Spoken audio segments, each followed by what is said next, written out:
สบายดีทุกคน Hi everyone มื้อนี้กับบุมมี่อย่างไรเนาะมาไทยคาสโก้ให้เบิ่งมัน busy ตลอด so just showing you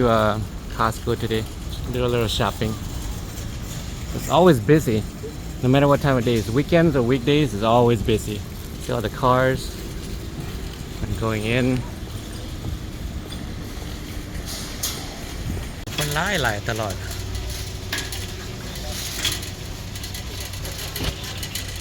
เศร้าสวยแรงก็ยังงันมีคนหลายตลอด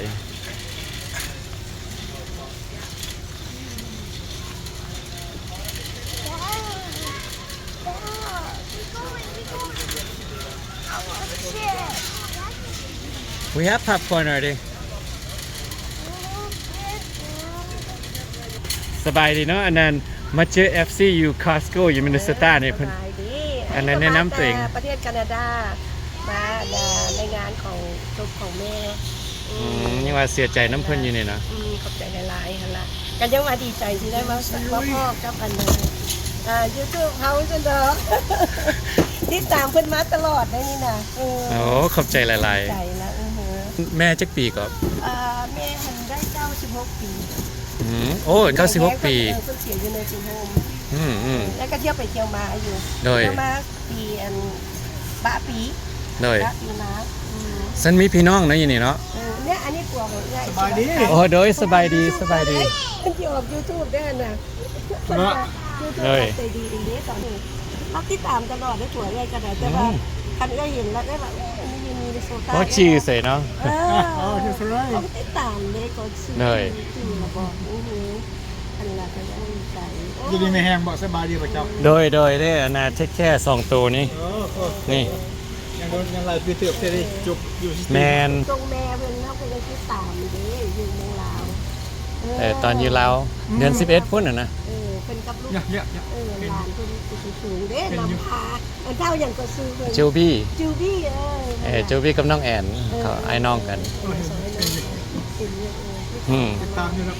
อันยืนนี่กับมิตรไทยไปนั่นไปนี่ไปงานวัดงานบุญมีอย่างเขาอะไรอยู่นี่นะงานบุญเจ้าจะไปคือว่าท่ายงานบุญแต่ละวัดเป็นบ่บุญพระเวทหาก็ไปมาอันเป็นว่าซื้ออย่างก่อซื้อตัวนั้นเจ้าให้ซื้ออย่างซื้อหัวข้อที่ว่าเมียซื้อโอ้ซื้อซ่องหันซื้อเมียดาวละครเลยเจ้าบริษัทซื้อเจ้าป่ะบอตั้งใจเฮ็ดให้เมียตั้งใจทำให้กับสิเฮ็ดเป็นซ่องนะเพิ่นมักคั่วกินเนาะก็เฮ็ดซ่องคั่วกินก็ไปเที่ยวน้ำนะก็เลยตั้งใส่ซื้อเพิ่นค่อยก็ข้อมูลค่อยไปเจอแล้วนี่ก็เรามักไฟ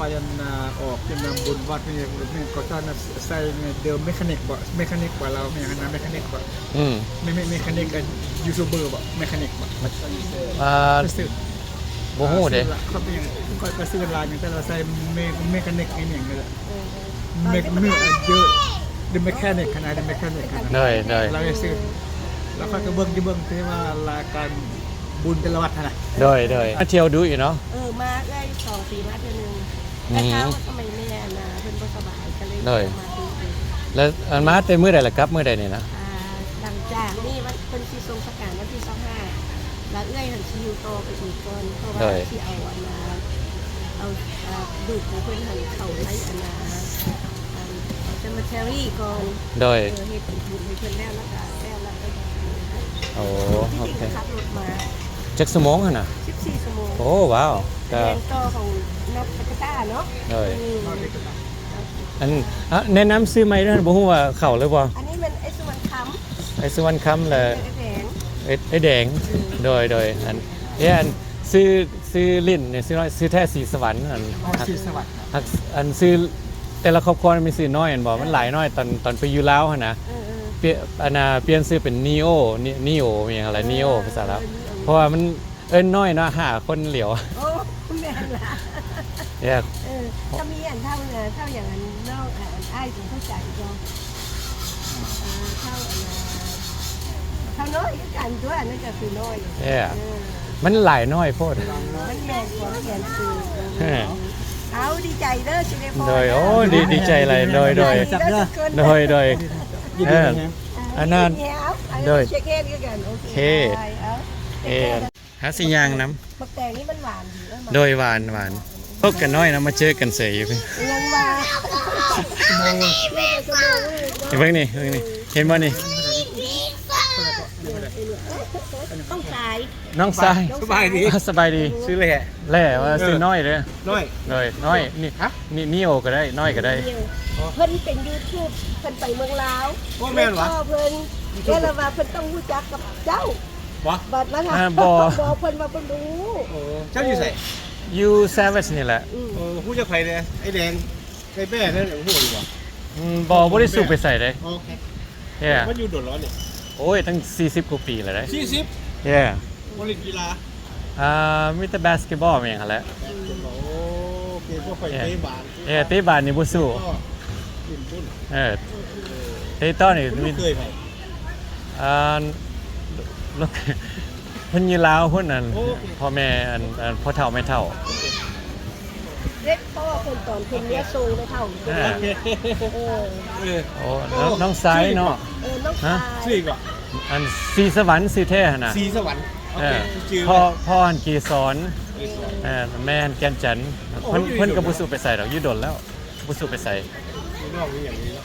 มีพี่น้องไหลนี่อ้ายเอ้ยตัวเป็นอ้ายเอ้ยเป็นลูกกกอันนี้เนาะอันน่ะน้อง YouTube อันน่ะเพิ่นเป็น FC กันแล้วก็เลยถ่ายเพิ่น โอเค เพราะ ตามมาตลอดเนี่ยเลย เพราะ บ้านอยู่ใส่อยู่เวียง อันค่อยเกิดอยู่ลัก24ไป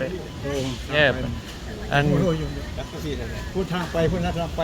แต่ตอนนู้นพอ กันโดนโอ้ แล้วไปใหญ่อยู่เวียงหน่อยนึงอันน่ะอายุคือว่า9ปีบ่อันน่ะก็ข้ามไปไทยอันน่ะอพยพไปเนาะแล้วก็อยู่ศูนย์นาโพ โอ้รุ่นหลัง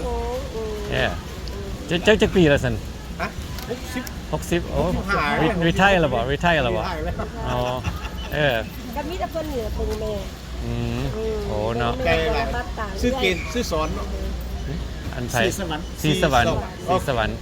ซื้อน้อย น้อยเนาะโอเคน้อยสีสวรรค์ เลย เราใจมักไปเอาออกก็ที่ว่างานบุญไม่ออกนะบอกงานไทยที่ว่า ขั้นมีก็ไปฮักเซอร์ไลก็เอาครอบครัวนี่แหละลงโอ้ยหมอนั่นก็สิตบก็ล่อแล้ว เอากันนะ ขอบใจเด้อ โอเค จังติดต่อเอาเบิ่ง บ่มี Facebook กันบ่ บอกก็บ่เอาโฟนมา บ่ได้มีเบิ่งสิเอาจังย้อนลูกหลานมา โดย ที่จริงคุณเขาเสียตั้งแต่วันที่10คุณ แม่นแล้ว จนพอวันที่25ตอนนี้ต้องพาลูกพาหลานมา มันยังหลายรัฐเนาะสิมาเต้าโฮมกัน มาหลายรัฐมาแต่ฝรั่งแดมาตั้งแต่นี่อย่างอาคันโซ เลย มาตั้งแต่เทนเนสซีหลายคนอยู่กันยังมาเป็นครอบครัวลูกหลานครอบครัวใหญ่ คันบ่เป็นหยังคันว่างกันแต่สิพาไปกินข้าวหม่องแซ่บๆเราก็สิฮู้อยู่แล้วนะน้องใสเอ้ยนะอันนั้นมีอย่างกระไดหักแพงกันเด้อน้องมีอย่างชื่อ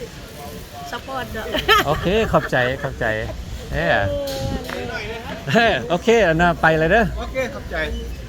มีแฮง เซวิสก็จะอยู่แถวเซวิส Savage you หลังห้านเขมรนะอัน Asian Direct Market ไม่ได้แดงเนาะจันเพ่งแดงบักจ้าบักไซว่ะฟอกของไหม บ่ฮู้แจ้บ่ ฮะ แจ้ ขอแจ้ แจ้ หู้ อันน่ะ เอาเมียแม็กเหรอ บ่คนลาวนั่นแหละ โอเค แจ้อัน you Savage ชาโกปี้ แจ้ แล้วไผอีกอันน่ะ รอแจ้แจ้มัน ที่หน้าครับอันน่ะ ที่หน้าก็ได้แก้ว ที่หน้ากับไอ้แก้วโห เขาก็ไม่เพื่อนหรอ แม่นบ่โอเคโอเคเด็กน้อยจะได้ตกล้อไปกันเด้อยินดีฮู้จักไปสิไปบ่ไปตลอด เมื่อบ้านมีฟาโบได้ โอเคอันสวยโอกาสมาไทยคอนเทนต์ให้คนเบิ่งโอเคบายเด้อเช็คเข้าก็หลายฟู้ดคอร์ทแห้งหลาย It's always busy at the food court with the $1.50 hot dog ทิมรูปไทยคอนเทนต์ Are you ready? What's on your face? Go home. We have to go. We have to go put gas. I don't want to go home. You want pizza? Mhm.